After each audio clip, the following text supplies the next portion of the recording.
D'autre part, pour pouvoir agir de façon légale et d'être complètement couverts, voici quelques organismes qui ont été mis sur pied pour pouvoir désamorcer des gens qui essaient d'attaquer de plein front ces organismes de caractère religieux. Vous avez l'Union américaine des libertés civiles.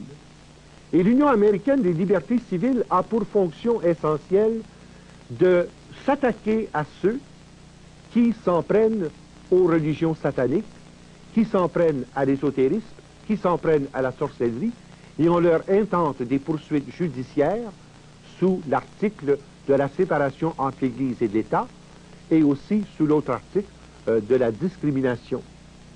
Vous avez la proposition 13 qui vise à la taxation des biens ecclésiastiques et le Bill 41 qui va très loin.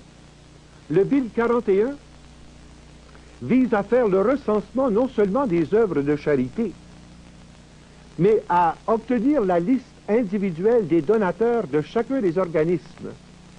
Et grâce à une mémoire électronique, on parviendra en temps opportun à pouvoir s'en prendre graduellement à ceux qui soutiennent les actions évangéliques trop fortes et qui empêchent les organismes des Illuminati d'atteindre leur finalité.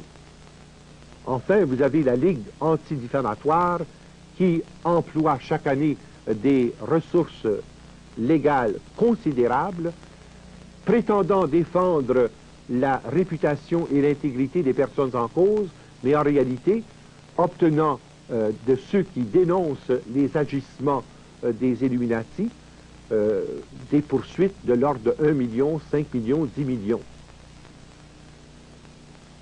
Parlons un mot maintenant des groupes chrétiens infiltrés. Et c'est très triste de constater que des endroits qui ont été vraiment des lieux d'évangélisation de qualité sont maintenant sous la coupe des Illuminati.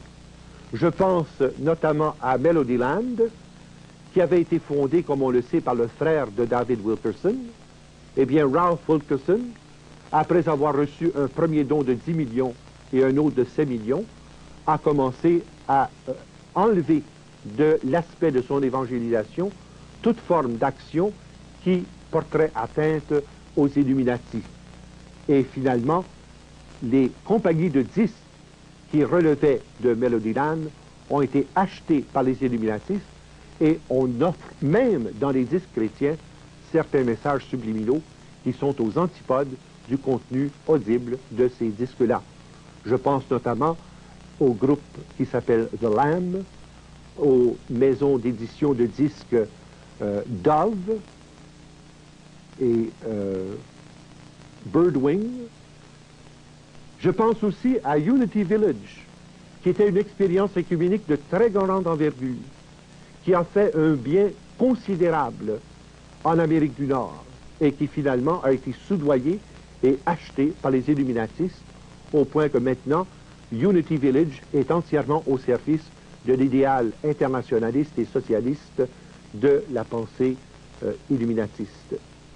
Et ensuite vous avez leur revue absolument dérogatoire qui s'appelle The Voice of Healing.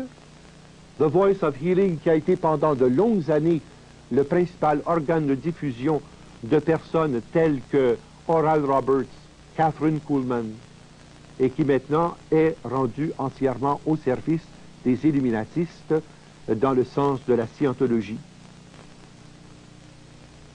Ils font aussi la promotion du contrôle de l'inconscient.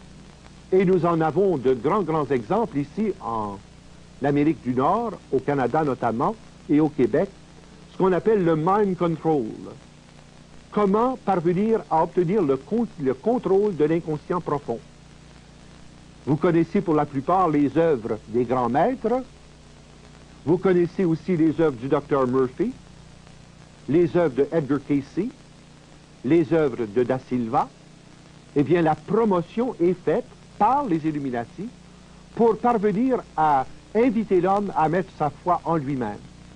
Le principe est très simple. Vous n'avez développé que 5% ou 10% de vos aptitudes. Développez 100% de toutes vos aptitudes et vous serez comme des dieux. C'est exactement le même langage que tenait le serpent au jardin de l'Éden lorsqu'il dit à Adam et Ève, vous serez comme des dieux si vous mangez de ce fruit. Or, ce fruit est servi en abondance par les illuminatistes, mettant l'accent sur le narcissisme et sur l'égoïsme d'un moi hypertrophié, et qui ouvre des voies techniques pour contrôler même l'inconscient profond grâce au yoga, grâce au zen, grâce aux diverses techniques développées par Da Silva et aussi grâce au pouvoir ésotérique du docteur Casey et du docteur Murphy. Vous voyez donc qu'en jetant notre regard sur ce tableau d'ensemble, ils ont couvert pas mal tous les secteurs. Mais ce qui a été, je dirais, la cerise sur le sundae, c'est l'article qui est apparu à un moment donné dans plusieurs journaux du monde entier. Croyez-le ou non, le Messie est sur le point d'arriver. Croyez-le ou non, on nous a fait croire que le Messie allait parler sur les ondes de toutes les télévisions du monde. Et alors on a mis devant les yeux l'espérance de l'apparition d'un tel sauveur, et finalement c'est Lord Cream qui annonçait dans tous les journaux du monde, grâce à l'agence Tara, l'avènement de ce fameux Messie auquel tout le monde devait se soumettre. Le Maitreya, qui était à la fois plus grand que Jésus-Christ, plus grand que Bouddha, plus grand que Mahomet, plus grand que tous les grands chefs religieux du monde, il était vraiment celui qui doit venir, celui que toutes les religions attendent. Le Christ est maintenant parmi nous. Vous voyez tout de suite la supercherie odieuse de cette présentation qui a été faite dans tous les grands pays du monde et dans toutes les langues. Ceci était une ruse des illuminatistes pour préparer l'avènement d'une seule religion mondiale où le suppôt de Satan, l'homme d'iniquité, prendrait le contrôle de l'Église après que la puissance économico-politique ait pris le contrôle du seul et unique gouvernement mondial. Ce ne sont pas des rêves en couleur, ce ne sont pas là des paroles en l'air, vous avez devant les yeux les documents, les faits. Nous sommes dans une réalité où il faut prendre conscience des problèmes pour apporter des solutions à la mesure des défis qui nous sont proposés.